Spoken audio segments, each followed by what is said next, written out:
বুঝতাম না বলে জাহান্নামে এসেছি। আজ মুসলমান নামাজ ছেড়ে দিবে, এটা কল্পনার বাইরে। নবীর জামানাতে, সাহাবাদের জামানাতে কোন মুসলমান বেনামাজি ছিল এইরকম বলানো যায় না। সেই জামানার মুনাফিকরা পর্যন্ত নামাজ পড়তো। যারা মুনাফিক ছিল তারাও নামাজ কায়েম করত নবী সাল্লাল্লাহু আলাইহি ওয়াসাল্লামের সাথে। আজ মুসলমানের বাচ্চা, মুসলমানের ঘরে নামাজ বলে কোনো জিনিস নাই। নামাজের ওয়াজ করলে বলে মৌলভী সাহেব নামাজের ওয়াজ ছাড়ার কিছুই জানে না, ইমাম নামাজের ওয়াজ ছাড়ার কিছুই জানে না। বাপুরে আমার, মারে আমার, বোনরে আমার, জাহান্নামীরা প্রথম উত্তর দিবে জাহান্নামে গিয়ে লাম নাকুম মিনাল মুসাল্লিন। বাপুরে এই ভয়াবহ জাহান্নামে এই জন্য এসেছি যে আমরা পৃথিবীতে নামাজি ছিলাম না, নামাজ কায়েম করতাম না। এরে মা বোনরে আমার, নামাজ এমন গুরুত্বপূর্ণ জিনিস, নবী আমার বললেন বাইনাল আবদি ওয়া বাইনাল কুফরি তারকুস সালাহ। মুসলমান ও মুসলিমদের মধ্যে পার্থক্য হচ্ছে নামাজ। বলা যেতে পারে নামাজ যদি পড়ে তাহলে সে মুসলমান, নামাজ যদি না পড়ে তাহলে সে মুসলমানই নয়, মুসলমানের বাইরে। বাইনাল আবদি ওয়া বাইনাল কুফরি তারকুস সালাহ। রাসূলুল্লাহ সাল্লাল্লাহু আলাইহি ওয়াসাল্লাম নামাজের বিবরণ দিতে গিয়ে বলছে, বান্দারে আমার উম্মতরে শুনে নাও, রব্বুল আলামিনের সেই নিয়ামত পূর্ণ তুমি যদি জান্নাত পেতে চাও বেশি কিছু করা লাগবে না রে আমার উম্মতেরা, শোনো। রব্বুল আলামিনের সেই পৃথিবীতে যেমন নিয়ামত পেয়েছো, আখিরাতে মৃত্যুর পরে তার চেয়ে ভালো নিয়ামত রয়েছে, তার জন্য বেশি কিছু করা লাগে না। ইমাম বুখারী রাহমাতুল্লাহ আলাইহি সে হাদিসকে নকল করছেন। নবী মুহাম্মদ বললেন, মান আমানা বিল্লাহ ওয়া বিরাসূলিহি ওয়া কামাস সালাহ ওয়া সাওমা রমজানা কানা হাক্কান আলাইহি আন ইয়াদখুলাল জান্নাহ। নবী আমার বললেন, মান আমানা বিল্লাহ, যারা আল্লাহর প্রতি ঈমান আনে। ঈমান কাকে বলানো হয়?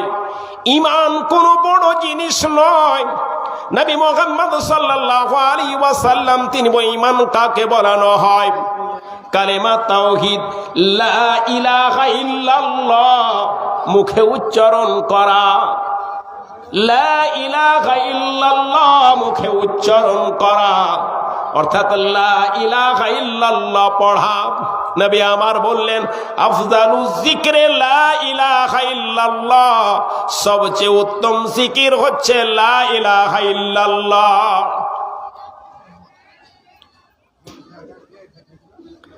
মুখে উচ্চারণ করা, অন্তরে বিশ্বাস করা লা ইলাহা ইল্লাল্লাহ, আল্লাহ তাআলা ছাড়া কোনো উপাসক নাই, কোনো মাবুদ নাই। মুখে উচ্চারণ করি, অন্তরে বিশ্বাস করি রব্বুল আলামিন তুমি ছাড়া কোনো উপাসক নাই, তুমি ছাড়া কোনো মাবুদ নাই, তুমি ছাড়া আমার কেউ ভরসার কেউ নাই গো রব্বুল আলামিন, তোমার প্রতি ঈমান রয়েছে। অন্তরে বিশ্বাস করা। ওয়ামাল বিলার কান, শুধু মুখে উচ্চারণ করলে হবে না, অন্তরে বিশ্বাস করলেও শুধু হবে না, কাজে পরিণত করা। লা ইলাহা ইল্লাল্লাহ পড়ে না মানে রব্বুল আলামিন যা যা আপনাকে নির্দেশ দিয়েছে সেই মোতাবেক পৃথিবীতে চলা, একে ঈমান বলানো হয়। লা ইলাহা ইল্লাল্লাহ উত্তম জিকির একে বলানো হয়। নবী আমার বললেন, মান আমানা বিল্লাহ, যারা আল্লাহর প্রতি ঈমান এনেছে, ওয়া বিরাসূলিহি, এবং তার রাসূলের প্রতি ঈমান এনেছে, অর্থাৎ নবী মুহাম্মাদের প্রতি যারা ঈমান এনেছে। আজ আমি শুধু এতটুকু বুঝি, আমার নবী মুহাম্মদ নবী মুহাম্মাদের প্রতি ঈমান এবং নবী মুহাম্মাদের প্রতি ভালোবাসার অর্থ বোঝানো হয় আমার নবীকে আমাকে নমুনা হিসাবে মেনে নিতে হবে। নবী মুহাম্মদ সাল্লাল্লাহু আলাইহি ওয়াসাল্লামকে আমাকে সবচেয়ে ভালোবাসা দিতে হবে। বাল্য বয়সে আমরা চলেছি, একেবারে ছোট বয়সে বাবার সাথে চলেছি। বাবা যেইভাবে চলেছে সেইভাবে চলেছি। বাবাকে আমি এত মানি, বাবা যা বলে গেছে বাবার কথা মোতাবেক, বাবা কবরে চলে গেছে বাবার মোতাবেক পৃথিবীতে চলি। রব্বুল আলামিন নবী বলছেন, লা ইউমিনু আহাদুকুম হাত্তা কুনা হাব্বা ইলাইহি মিন ওয়ালিদিহি ওয়া ওয়ালাদিহি ওয়ান নাসি আজমাইন। এরে পৃথিবীর মানুষ শুনো, তোমরা পূর্ণ মুমিন হতে পারবে না যতক্ষণ পর্যন্ত আমাকে তোমার বাবা থেকে, তোমার মা থেকে, পৃথিবীর তোমার ছেলে মেয়ে সন্তান থেকে, পৃথিবীর সমস্ত মানুষ থেকে যতক্ষণ পর্যন্ত আমাকে সবচেয়ে বেশি ভালো না বাসবে। হযরত ওমর রাদিয়াল্লাহু তাআলা আনহু তিনি বলছেন, নবী গো, আমি আপনাকে আমার বাবা থেকে বেশি ভালোবাসি। নবী গো, আমি আপনাকে আমার ছেলে মেয়ে থেকে বেশি ভালোবাসি গো নবী। পৃথিবীর সমস্ত মানুষ থেকে আপনাকে বেশি ভালোবাসি গো নবী। তবে নবী গো, আমি আমার জীবন থেকে আপনাকে বেশি ভালোবাসতে পারি না। রাসূল আমার বললেন, উমর রে, এখনো পূর্ণ মুমিন হতে পারোনি। মুমিনে তোমার কমতি থেকে গেছে, তুমি সম্পূর্ণ মুমিন হতে পারোনি। হযরত ওমরের চোখ দিয়ে ঝরঝর করে অশ্রু বইতে আরম্ভ হয়ে গেল। রাসূল গো, বাবা থেকে, মা থেকে, আত্মীয় স্বজন থেকে, পৃথিবীর সমস্ত মানুষ থেকে আপনাকে ভালোবাসি, আজও পূর্ণ মুমিন হতে পারলাম না গো নবী। নিজের জীবন থেকে আপনাকে ভালোবাসতে পারেনি বলে রব্বুল আলামিন নবীর সামনে উমর বলেন, নবী গো, এই মুহূর্ত থেকে আমি আমার জীবন থেকেও বেশি আপনাকে ভালোবাসি। ভালোবাসা কাকে বলানো হয়? পৃথিবীতে অনেকেই ভালোবাসা করে, কেউ কোনো পুরুষ মানুষকে ভালোবাসে, কেউ কোনো মানুষকে ভালোবাসে, কেউ কোনো মেয়েকে ভালোবাসে। ভালোবাসার জন্য যা কিছু তিনি বলেন তার মোতাবেক পৃথিবীতে চলে, কেই ভালোবাসানো হয়। নবীর ভালোবাসার মূল্য কি? সাহাবী এসে বলছেন, নবী গো, মাতা সায়া রাসূলুল্লাহ, নবী গো, কিয়ামত কখন আসবে? মহাপ্রলয় কখন আসবে? বারবার প্রশ্ন করছেন সাহাবী, নবী গো, কিয়ামত কখন আসবে? নবী আমার উত্তর দিচ্ছেন, মা দাত্তালাহা। এরে সাহাবী, বারবার কিয়ামত সম্পর্কে প্রশ্ন করো, বলো কিয়ামতের জন্য তোমার প্রস্তুতি কি রয়েছে, কিয়ামতের জন্য তোমার তৈরি কি আছে? ভারতবর্ষে একটা ঝোঁক উঠলো কিছুদিন আগে, এনআরসি আসা।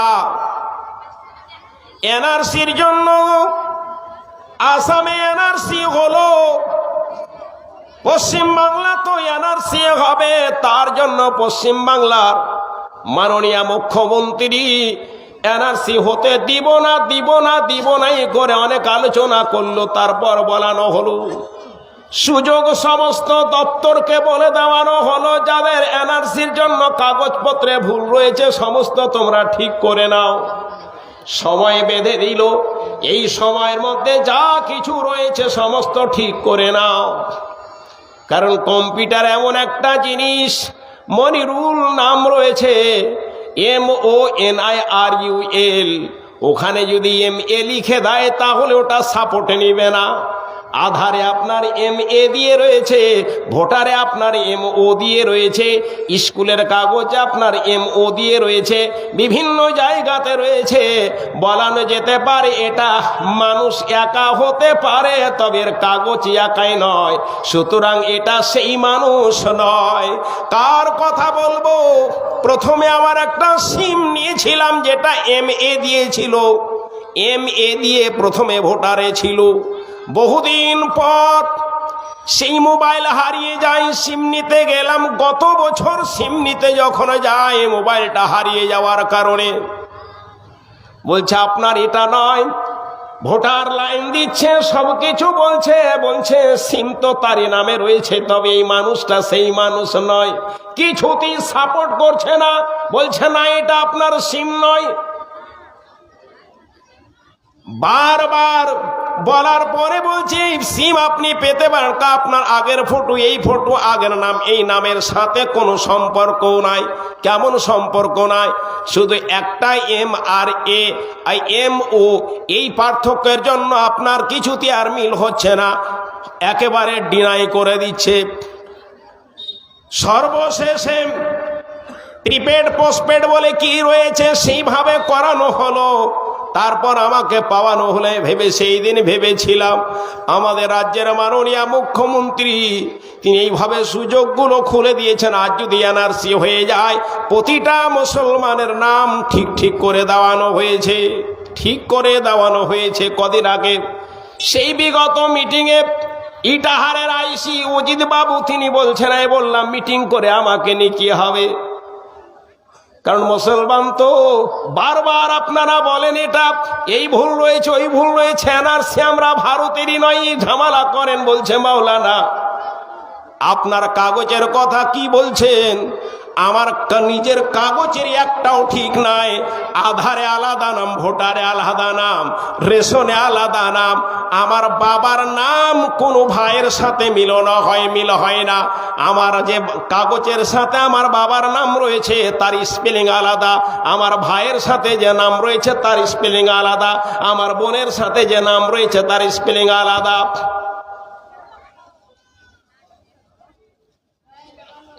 এনআরসি যদি হয়ে যায় তার জন্য প্রস্তুতি কি নিয়েছেন? কার কথা বলি? আমার স্ত্রীর যখন আমি কাগজ দেখতে যাই, দেখলাম স্কুলে তার আলাদা নাম রয়েছে, জন্ম কার্ডে তার আলাদা নাম, বিয়ের পর রেশন কার্ড বানিয়েছি আলাদা নাম, স্পেলিং গুলো আলাদা, ভোটার করেছি তার আবার স্পেলিং আলাদা। এগুলো করতে গিয়ে যখন জন্ম কার্ডকে মানতে গেলাম তো দেখলাম আমার স্ত্রীর বয়স আর আমার স্ত্রীর বোনের বয়স মাত্র 3 বছরের 3 মাসের ছোট বড়। 3 মাসে তো কোনোদিন আর বাচ্চা হয় না। তার জন্ম কার্ড যখন পঞ্চায়েতের সাথে মিলাতে যায় দেখি 3 মাসের ছোট বড়। সেটাকে কি করে তৈরি করানো যায়? সুযোগ করে দিয়েছিল সব স্কুলের সাথে মিলিয়ে নিয়ে একের পর একের কাগজের সাথে অন্য কাগজ, অন্য কাগজের সাথে এই কাগজ।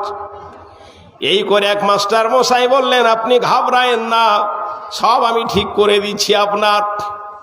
জুমার মসজিদ যখন আমি খুতবা দিয়ে এনআরসি নিয়ে কিছুদিন কিছু মানুষ ব্যাগ নিয়ে বেরিয়ে গেল যে আমাদের ইমাম সাহেব কি খুতবা দিল রে, কিছুই মাথায় আসে না, কাগজ তো কিছুই মিল হয় না, কি কথা বললেন উনি।